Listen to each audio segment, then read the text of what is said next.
Well, good morning. Welcome to Lake Community Church's morning Bible study. We are in Joshua chapter 8, verses 18 through 29. We're going through the Battle of Ai, and so I want to continue that process, just reading the story and discussing it, and making sure that we deal with everything that God is saying, because there's some detail about this. And remember, God gave us detail about the issue that caused this to take place, that being the sin of Achan, the issue of taking the devoted items that Achan had taken. And so there was a intricate battle plan drawn up for Ai, and Ai was not a great city like Jericho, but was a larger city. It was a bigger city, not anything that the Israelites couldn't handle. In fact, the men who came over from the 2.5 other tribes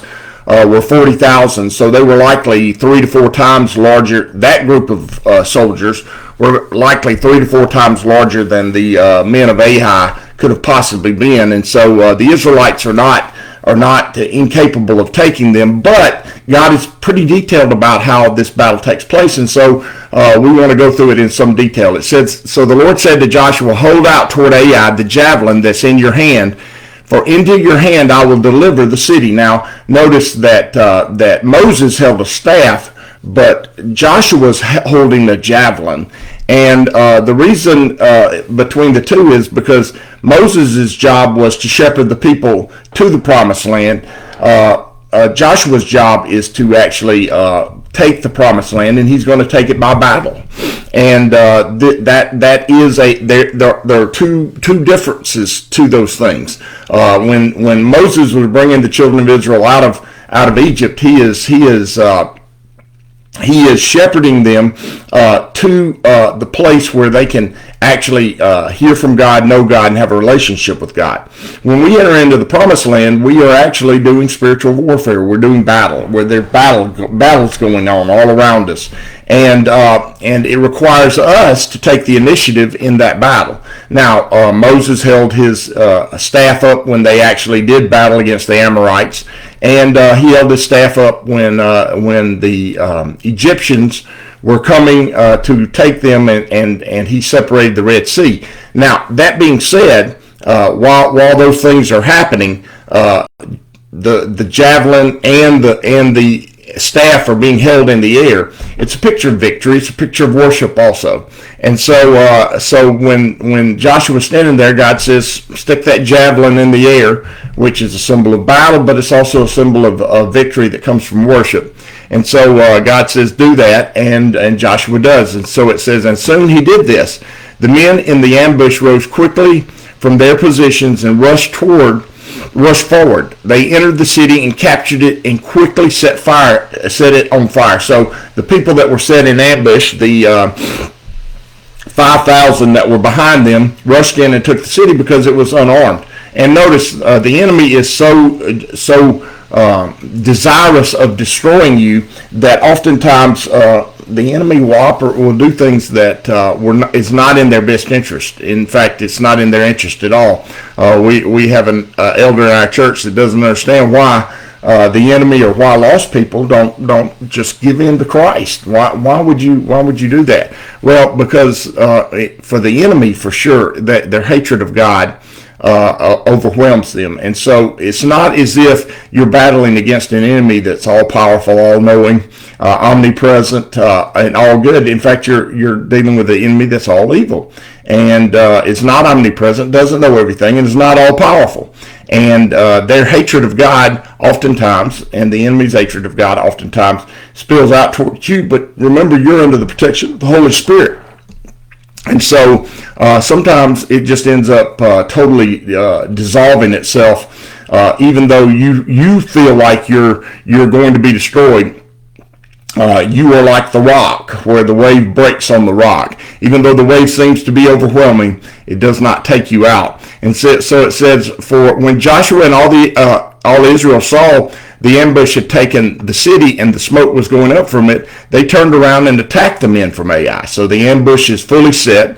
Those in the ambush also came out of the city against them, so that they were caught in the middle, with the Israelites on both sides. Israel cut them down, leaving them neither survivor nor fugitive, but they took the king of Ai alive and brought him to Joshua. So what happens here is a total and complete victory, a absolutely complete victory of the Israelites over the people of Ai. Now, that is ultimately what's going to happen. You need to know that. You're going to have victory. And that victory in the spiritual is going to be complete, okay? Now, in the physical world, we measure victory not like God does, because oftentimes we measure victory trying to hold on to things that are not good for us, not the best. But God's victory is to bring us out of this world and out of the way we deal with this world, and gives us victory that's based off of His best, that's based off of His plan for us, based off of His promises for us. And so when we're dealing with this, we can't see victory as what I want my victory to be. We have to see victory as what God has already in the pantheon of time and space has determined what our victory is, and our victory is far better than anything we could come up with ourselves anyway. And so when you're trying to come up with how to resolve a situation, oftentimes your resolution is going to be very limited. Okay, and your expectation of how things should go is going to be out of blindness and not out of insight and understanding. God's is not. And so when we find God's victory, we find His very, very best, and we find the best for us, the thing that's going to give us the most peace and joy and happiness, and is going to lead us into the very best that comes from God. It says, when Israel had finished killing all the men of Ai in the fields and in the wilderness where they had chased them, and when every one of them had been put to the sword, all the Israelites returned to Ai and killed those who were in it. 12,000 men and women fell that day, all the people of Ai. Remember, God told them to destroy them. These people were engaged in abominations, and the primary abomination was child sacrifice, human sacrifice, infant sacrifice. And God said He was not going to allow that to have any contact with His people. It says, for Joshua did not draw back the hand that held out the javelin until he had destroyed all who lived in Ai. But Israel did carry off for themselves the livestock and the plunder of the city, as the Lord had instructed Joshua. Now notice, they didn't get the plunder from Jericho. The people didn't get that. And that was one of the major strongholds of Israel, no doubt about it. That was devoted to God. It was set aside for God's use, and it was no longer available for human beings. But as far as the rest of Israel, the rest of the Promised Land, Israel's going to get all the value of that, everything that comes from that. And so, oftentimes when we're giving God what is His, that which is devoted to Him, we feel like we're missing out. But you're not. You're getting the huge portion of that. Even the Israelites, when they were offering their sacrifices and offering their offerings to God, and the tithe and all that kind of stuff that was going on, you got to remember, God took the fat, and a quarter portion was given to the Levites, and the rest, once it was cooked up, was given to the people who actually brought the sacrifice. And you need to know this, that God takes the best because He wants the very best from you, and God gives to His kingdom work a portion, but you really get the greater portion of all the victories that you have, and God is in the business of giving you that because He loves you, and because you do matter. And so it says, so Joshua burned Ai and made it a permanent heap of the ruins, a desolate place to this day. He impaled the body of the king of Ai on a pole and left it there until evening. He's leaving an example to bring about fear in the hearts of the rest of the Canaanites. And let me say this, they are going to be utterly fearful. They are going to flee from the people of Israel because God's being victorious before them. It says, at sunset, Joshua ordered them to take the body from the pole and throw it down at the entrance of the city gate, and they raised a large pile of rocks over it, which remain to this day. So the destruction of Ai was something that was going to happen no matter what. And had Achan not sinned, it would have happened very easily, and it would have probably happened in such a way that we wouldn't know very much about it. But we do need to know about it, because we do need to know even when we face situations where things are not working out, where we have failed, we've not done what we're supposed to do. There is always victory.